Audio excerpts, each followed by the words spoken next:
update ng bayan. Maasahan anumang panahon. Magandang oras po sa ating lahat. Narito ang update sa lagi ng panahon ngayon at sa susunod na 24 oras. Sa kasalukuyan ay patuloy na lumalakas ang southwest monsoon o habagat na hinihila o hinahatak ni Tropical Storm Bibinka o ang bagyo sa labas ng ating area of responsibility. Huling namataan si Tropical Storm Bibinka sa layong 1,435 kilometers silangan hilagang silangan ng extreme northern Luzon. Taglay ang lakas ng hangin na umaabot sa 85 kilometers per hour at pagbugso namang umaabot sa 105 kilometers per hour. Kumikilos ito ng 35 km per hour sa direksyong Hilagang Kanluran. Ayon sa Pag-asa, posibleng pumasok ito ng ating area of responsibility ngayong gabi o mamayang madaling araw, ngunit pansamantala lamang itong papasok. At kung sakaling makapasok ito, papangalanan ito ng Pag-asa bilang bagyong Ferdy, ang pang-anim na bagyong pumasok sa ating area of responsibility ngayong taon. Bagamat humina ang bagyo sa tropical storm category, posible na pa rin itong lumakas sa mga susunod na araw at posible pa rin umabot sa severe tropical storm category habang tinutumbok naman ang eastern China sa mga susunod na araw. At makikita naman sa ating satellite animations na bahagyang nabawasan ang mga kaulapan ni Bagyong Bibinka. Ngunit kahit malayo ito sa ating area of responsibility, asahan ng mga pag-ulan dulot ng southwest monsoon o habagat sa bahagi ng Mimaropa, Western Visayas, Sorsogon, Masbate at ang Negros Occidental.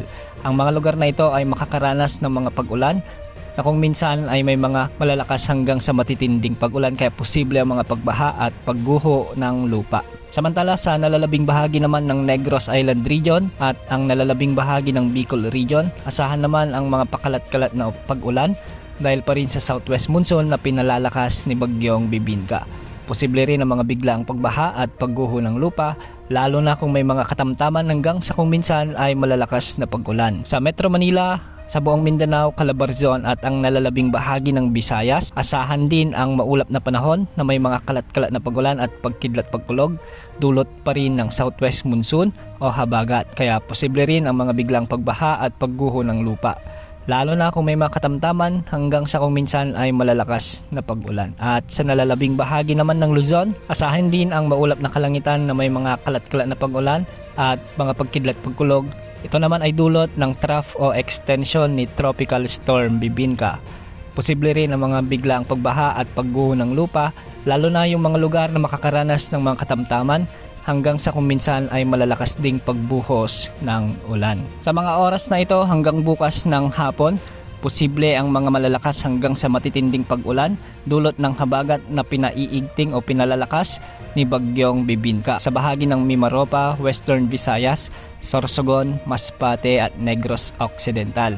At asahan naman bukas ang mga malalakas na pag-ulan sa bahagi ng Zambales, Bataan, Metro Manila, Calabarzon, ang nalalabing bahagi ng Bicol Region, ang nalalabing bahagi ng Visayas, Misamis Occidental, Zamboanga Peninsula, Lanao del Norte, Lanao del Sur, Maguindanao, Sultan Kudarat at Sarangani.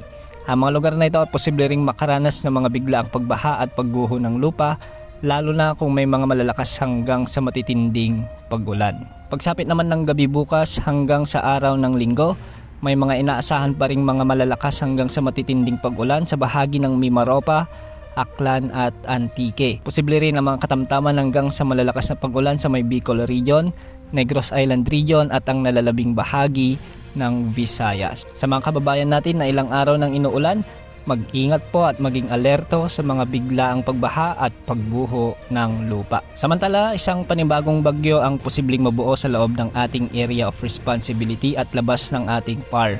Ayon sa inilabas na Tropical Cyclone Threat Potential Forecast ng Pag-asa, dalawang panibagong bagyo ang posibleng mabuo sa loob at labas ng ating area of responsibility at sa ngayon atin pang i-monitor ang mga pagbabago nito dahil yung isa dito ay posibleng lumakas at hahatak muli ng habagat na siyang magpapaulan sa malaking bahagi ng bansa sa susunod na linggo. Yan muna ang update sa lagi ng panahon. Ito po ang weather update ng bayan. Maasahan anumang panahon.